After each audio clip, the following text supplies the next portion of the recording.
ویښتیا، روښانتیا او بدلون. ویښتیا، روښانتیا او بدلون. څېړنوال ښاغلي عبدالغفور لیوال د مقالو ټولګه ده چې په بېلابېلو موضوعګانو یې خپل نظر اچولی دی. تاسو سره یې شریکوو د خان شهید یوټیوب چینل د لارې. موږ سره اوسئ. چې هم مو زړه کېږي هم مو ساړه. د ویښتیا، روښانتیا او بدلون 19مه مقاله ده چې ښاغلی عبدالغفور لیوال داسې وایي: په دې ورځو کې دا 3م یا 4م ځل دی چې دوستان مې خپلو کوچنیو او خاصو غونډو ته ورغواړي. کله خو چای یا ډوډۍ هم پکې وي او بیا خپله خبره هم شریکه کړي. وطن په بد حال کې دی. سوله باید راشي. نور نو ولس دا حال نشي زغملی. باید سره یو شو.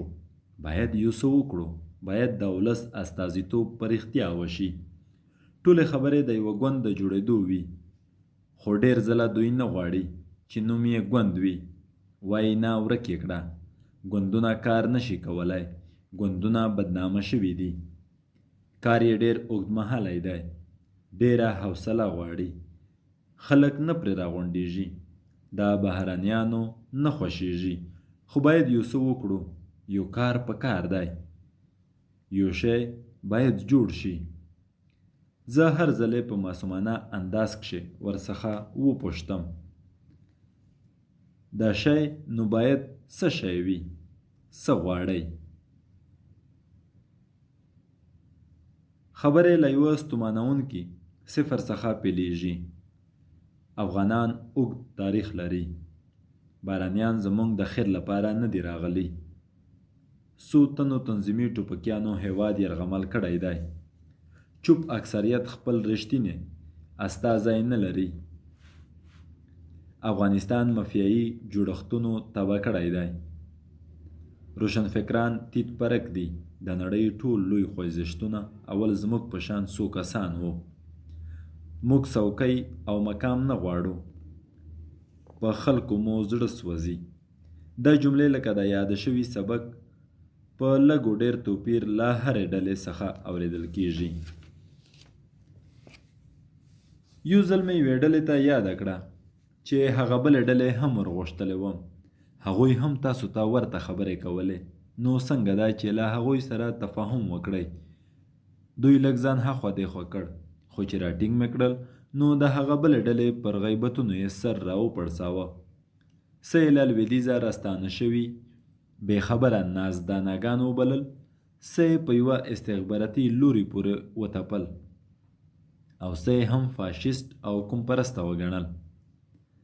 په یوې بلې غونډې کښې خبرې له دې ځایه پیل شوې: موږ کومه سیاسي ایډیالوژي نه لرو او نه هم د ایډیالوژیو وخت دی. وطن په ایډیالوژیو نه جوړېږي. باید کار وکړو، بل ډول کار. زه تر پایه ونه پوهېدم چې د دغو ښاغلو موخه له ایډیالوژۍ څخه څه وه او ولې له اوله سره د دې غریبې لاتینۍ اصطلاح په وړاندې سنګر نیولی و. خبره دا ده چې دا ټول یاران له روان حالته په تنګ دي. ټول بدلون غواړي او ټول غواړي چې په دې بدلون کښې ونډه ولري، خو په چل یې نه پوهېږي. میکانیزم یې نشي پېژندلی او کله کله د کار لپاره واهي او خیالي خنډونه په خپله رامنځته کوي. ټول غواړي سیاست وکړي، خو نه غواړي خلک ورته د سیاستمدار په سترګه وګوري. ټول په سیاست کې یو موقف غواړي، خو له ډاره یې نوم نه اخلي. ټول غواړي نور ورپسې روان شي، خو نه غواړي خلک یې په دې تورن کړي چې ګواکې مشري غواړي. ټول غواړي چې خوځښت اول دوی پیل کړي او نور بیا ورپسې روان شي. که بل چا پیل کړ نو د ده زړه نه کېږي چې ورپسې ولاړ شي. په دې کې لوستي چې باید د روشنفکرانو تشه ډکه کړي. لا هم وګړي دي او 5 یا 6 نه شول، 20 خو یې لا پر ځای پرېږده. زموږ هم زړه کېږي هم مو ساړه. سیاسي مبارزه غواړو خو له ګوند جوړولو ځان ژغورو. د هیواد ژغورل غواړو خو له یوه بل سره پر لاره نشو تللی. سوله نارې وهو خو ذهنیت مو لا هم جنګي دی. ذهنیت مو ځکه جنګي دی چې سیاسي ایډیالونه مو جګړه ماران دي. رواني سټرکچر مو د قومندانۍ په موډ کې دی. لا هم د تنظیمونو پلویان یو چې ماهیت یې پوځي او جنګي دی. لا هم د کورنۍ جګړې په لاسته راوړنو چې په حقیقت کې هیڅ لاسته راوړنه نه لري نازېږ یو. لا هم د افغان وژنې اتلان لرو او لا هم فکر کوو چې خپل مخالف باید د دسیسې، حذف یا بدنامۍ له لارې له مخې ایسته کړو او بیا ځانونه د سولې مخکشان کړو. سیاست مو له د قدرت، ثروت او ځان لوړولو له دریځ څخه د تفکر، تعقل او رښتینې مبارزې دریځ ته نه دی ورلوړ شوی. زموږ لوستي د روشنفکرانو ځایناستي په هغه اور کې سوځي چې دا هم دوی د ناپامۍ او بې ارادګۍ له امله بل شوی دی. هم دوی له سیاسته ویرېدل او شاته تلل، ځکه نو ټوپک او کوتک والا را مخکې شول او ډګر یې ورڅخه په زوره ونیو. ریښې یې وکړې او اوس یې ځواک داسې نیولی چې په اسانه یې نه پرېږدي. ځکه په تېرو 40 کلونو کښې تحصیل کړي وګړي یا افراد وو، نه ټولګې یا ګوند.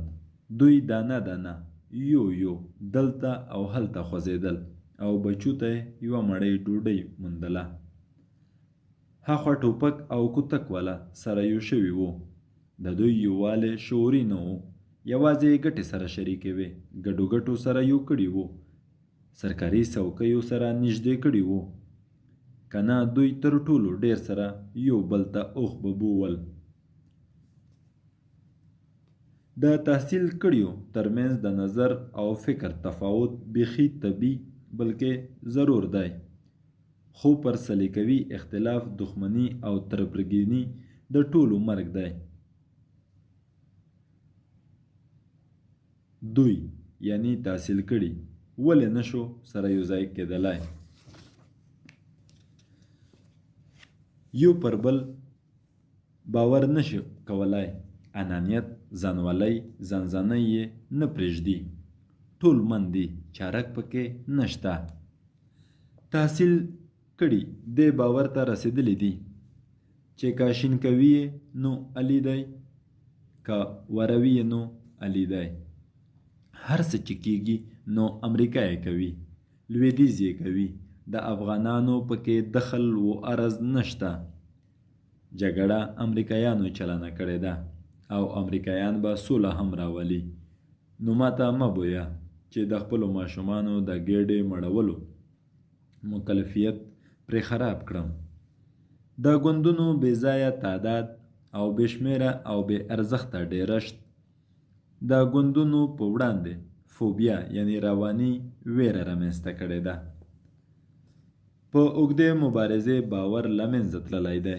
ټول غواړي هدف ته شارټکټ ورسیږي او دا له بده مرغه ناشونې ده.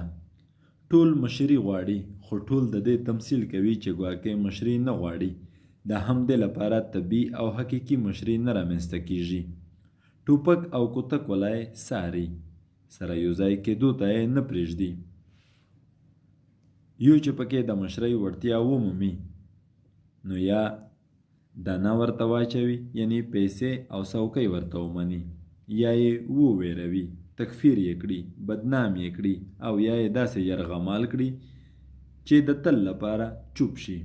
تر ټولو شرافتمندانه چلند یې دا دی چې ټوپک او کوتک ولا یې د خپلو ګټو لپاره استخدام کړي.